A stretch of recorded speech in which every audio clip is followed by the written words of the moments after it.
Do you know that because of all the people who drink coffee and tea around the world every day, caffeine is the most consumed psychoactive drug on the planet?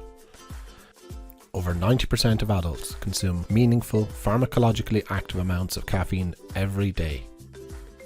I'm Craig Slattery, an assistant professor of toxicology and pharmacology at University College Dublin. In this short video, on behalf of Midlands Science and in conjunction with Offaly Hospice for their Coffee Morning Together event on September 24th, 2020, I'll be delivering just a taste of the science of coffee.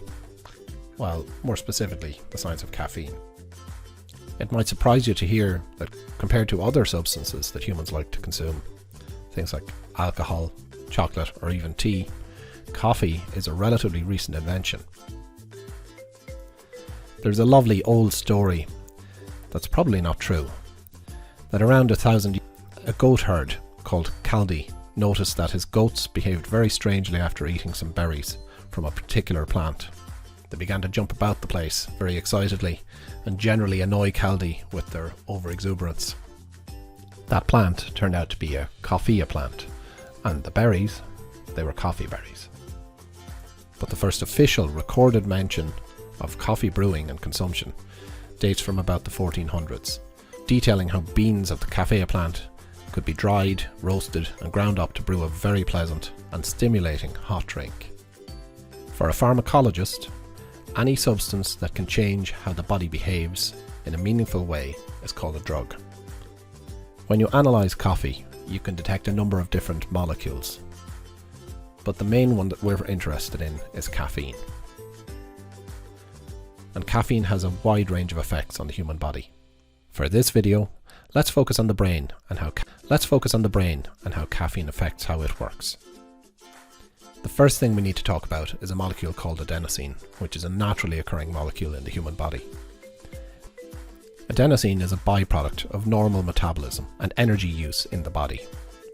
The amount of adenosine will build up over the course of a day as our muscles, our heart, our brain use energy and produce adenosine.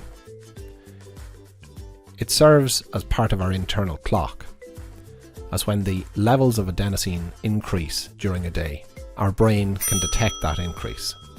And when the adenosine levels reach a certain level, it signals to our brain that we've been awake and working for a period of time, and it might be time to get ready to sleep. So in response, our brain starts to slow things down. We become less alert, we become sleepier, and generally less responsive. So now let's introduce some caffeine into this situation. Caffeine, from a molecular point of view, looks very, very similar to adenosine. In fact, it's quite difficult for our body to tell the difference. When caffeine gets into the same areas of our brain as adenosine, it's able to hijack adenosine signaling. So now our brain is no longer receiving the adenosine signal, telling things to slow down. In pharmacology, we describe caffeine as an adenosine antagonist, which basically means that it interferes with and blocks the signal that adenosine should be sending to your brain.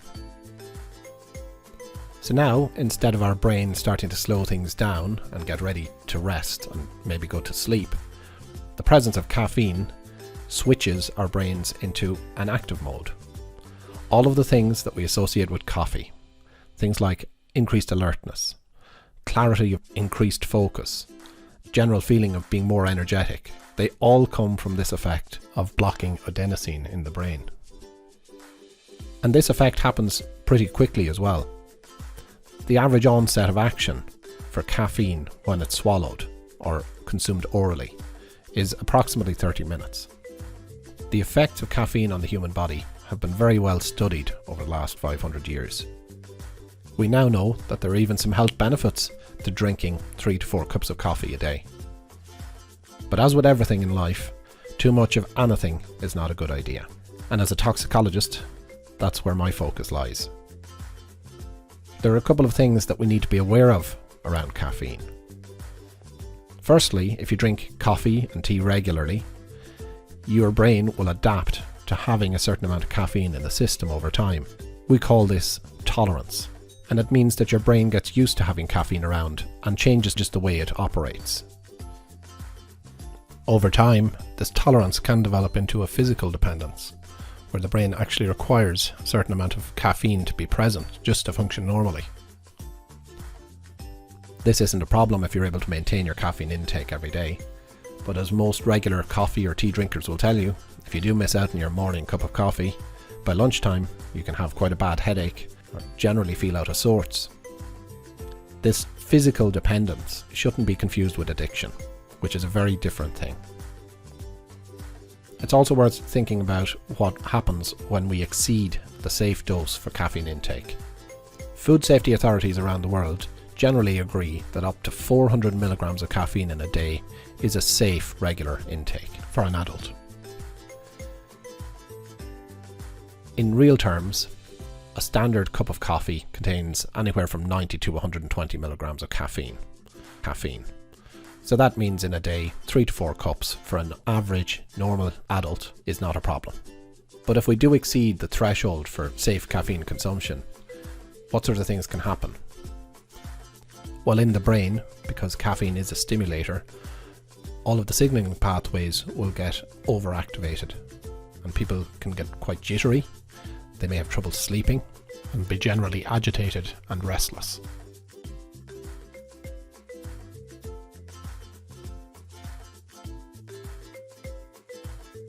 But as I mentioned earlier on, caffeine doesn't just affect the brain.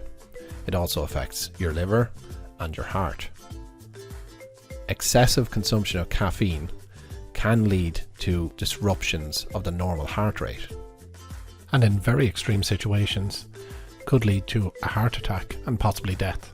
For the average person, this isn't really a concern, because to see these types of effects, you would need to drink in excess of 40-50 cups of coffee in a single day, and that's really not likely, and certainly not something you would do by accident. But it does become an issue if you're consuming caffeine from other sources.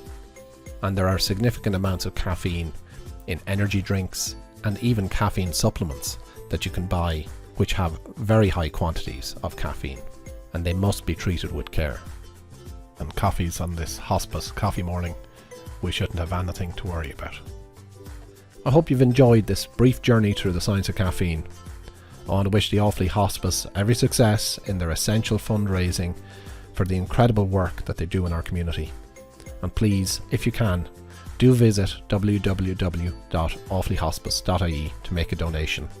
It's needed this year more than ever.